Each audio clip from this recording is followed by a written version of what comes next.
Okay, guys, let's do a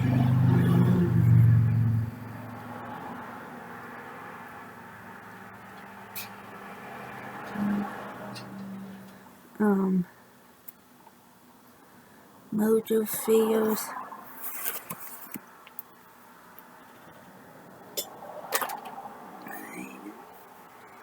and let you know that's why I'm doing this early because I am gonna have to watch Civil War.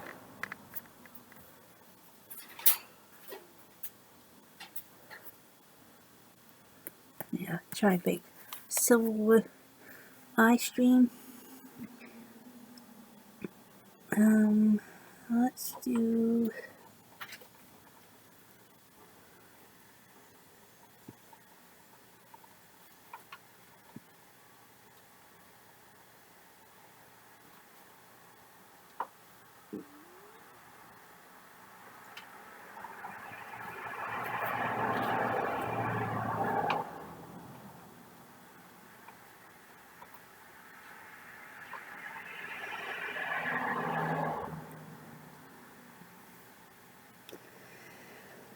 Let me make the video, guys. I know.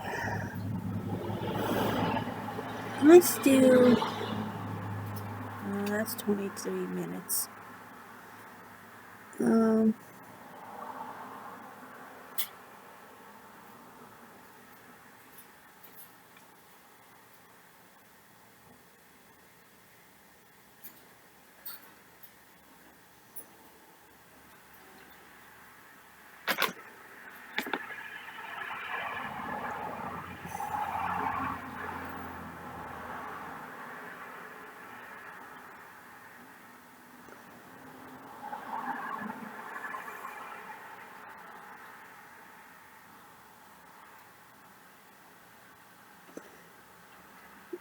Let's do top 10 music genres that died out. And is that cool? What do you have? I have Batiste dry shampoo. We're gonna die. Here. Batiste for fresh hair between washes.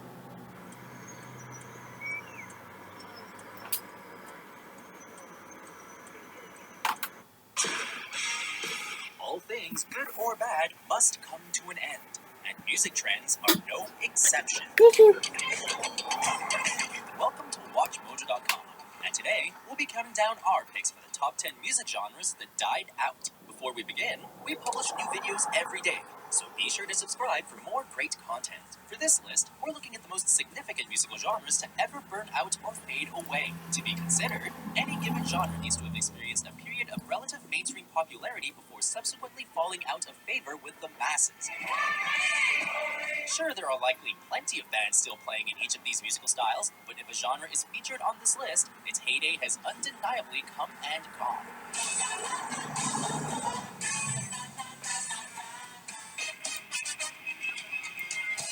Number 10, Third Wave Ska. I remember You might that not song. remember this genre by name, but unless you've been living in a bunker like Brendan Fraser's character in Blast from the Past, Too bad. or you're some sort of recently discovered caveman like, well, Brendan Fraser in Encino Man, you definitely remember this song. Blue Moon, for brighter days ahead. Ska music has had three distinct phases of popularity. The first wave originated in Jamaica in the 50s, before giving way to a UK-based second wave in the 1970s with groups like Madness and The Specials. The third wave was really an American phenomenon. Groups like the Mighty Mighty Boss Tones and No Doubt made the third wave a mainstream success. But by the late 90s, now the listen to nation's that. youth had moved on, and ska retreated back to the underground. I remember them band. Number 9, Emo. Emo was actually born in the mid-1980s to hardcore punks interested in expanding the emotional range of their music. But the music of these early pioneers bears little resemblance to the music, fashion, and culture that took over mainstream America in the early 2000s. Emo arrived like some sort of immaculately cropped Pied Piper, leading a generation of alienated kids off to the newly reinvented emo-centric Vans Warped Tour. Parents were confused and concerned. But hey, Jimmy Eat World's Bleed American and Taking Back Sunday's Tell All Your Friends were damn catchy and relatable. By 2010, however, the scene was pretty much comatose. The music had grown into an endless slew of offshoots, I but most never dress up importantly, like the emo band who made the genre please. popular had, for the most part, moved on to different sounds.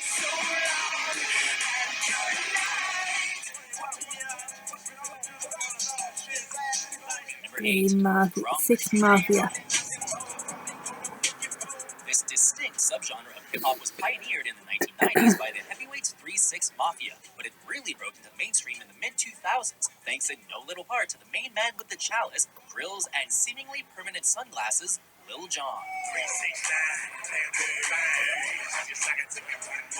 With such memorable hits as Get Low and Get Crunk, he took the essential characteristics of the genre, high energy, bass-heavy instrumentation, and shouted repetitive lyrics, polished them with some pop sensibilities, and successfully changed the club scene across the nation.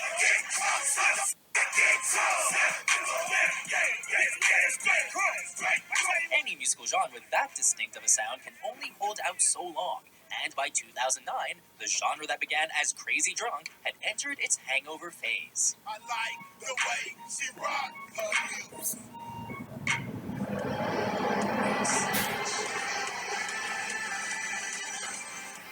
Number 7, dubstep, bro step. So, where did all the emo kids go? Some likely outgrew it, but others made a distinct genre transition alongside Sonny Moore, the one-time frontman of influential screamo group From First to Last. Never Retreated heard from of the emo them scene in before. 2007 and re-emerged alongside the American wave of newly formed dubstep artists being labeled as brostep. Second perhaps only to emo, brostep is one of the most polarizing genres in recent music history. It won over hordes of die-hard fans seemingly overnight, while simultaneously earning itself plenty of judgment, hatred, and criticism amongst longtime fans of the genre from overseas. Google Trends showed that dubstep reached peak public interest in 2011 and has since fallen to just 14% of the attention it garnered at the time.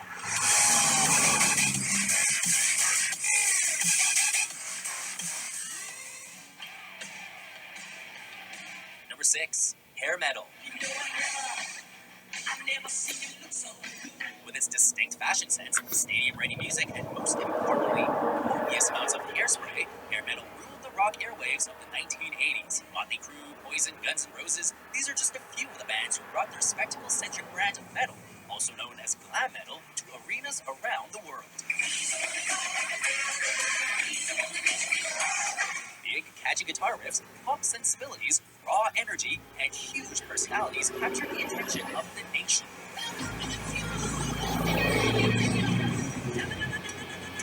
Few albums have had such significant impact on pop culture like Guns N' Roses' Appetite for Destruction, the best-selling debut album in history. By the mid-1990s, however, the shiny studs of glam metal had dulled, and a new generation of American youth were disenchanted with the excess of the genre, with some calling grunge a direct reaction to hair metal.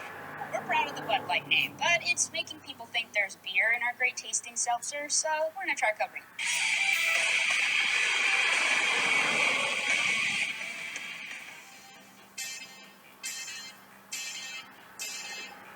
Number 5, Britpop.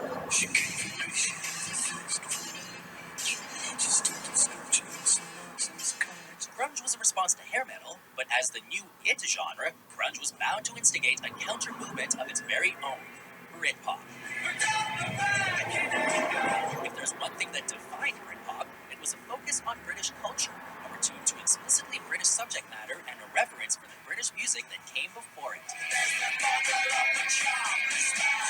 Nonetheless, bands like Blur, Oasis, and The Verve began making a splash overseas in America with no attempt to bury their accents.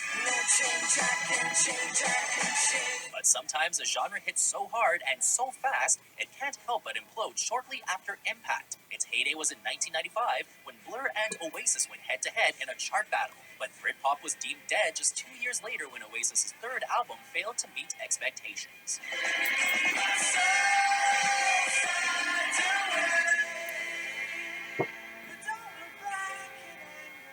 Please don't you ask me if I love. Number 4. New Wave. If you don't know what I'm doing, what you know is trash. What is the exact definition of this genre? New York Well, Dolls. there really isn't a good one. The term New Wave was first applied to Never groups in the heard 'em. 1970s such as the New York Dolls and the Velvet Underground, who defied classification, playing rock and punk music and the spirit of greater experimentation than either genre. It later evolved into a classification of any energetic alt-rock or punk-inspired music with modern pop tendencies and a willingness to experiment with more synth and electronic inspiration. New Wave music didn't die exactly. It's more than the term we now know. Bands developed their own more specific terms like punk, power pop, synth pop, and many more.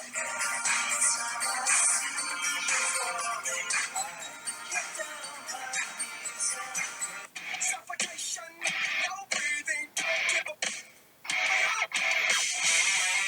Number 3. New Metal. This is my last resort. Even more so than emo music, new metal had parents terrified and music critics ready to retire. What happens when new age metalheads appropriate rap culture, incorporate it into their music along with elements of electronica, hits of funk and grunge, then wrap it all up in pop music song structure? And I'm not into like a, You get I'm not like a extremely questionable fashion punk choices band. and a youth movement founded on nihilism, culminating in the disaster that was Woodstock '99. Even amongst bands classified under the genre like Korn, the label is an unpopular one that groups would rather distance themselves from. CMY came from some known as high-quality groups and a whole lot of perseverance. See, I Although like there was a Korn. mild nostalgia-fueled revival in 2010s, the music under the new metal banner had fallen out of fashion by the early 2000s.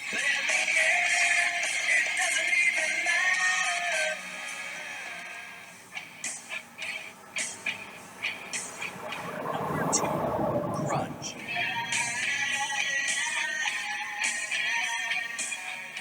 It's gotten name-dropped a fair amount on this list already, a testament to just how much cultural impact grunge had, despite its short lifespan. Grunge rejected the excess and glamour of the various incarnations of rock music that came before it. The only similarities it shared with its predecessors, apart from musical influences, were the self-destructive tendencies. By the late 1980s, bands like Mudhoney had brought some attention to the Seattle-born music scene, but it was groups like Soundgarden, Alice in Chains, and most notably Nirvana that made grunge huge.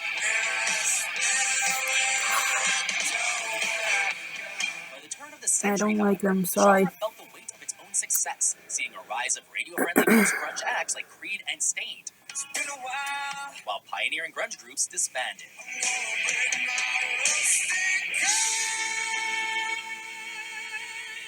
Before we unveil our number 1 pick, here are a few honorable mentions.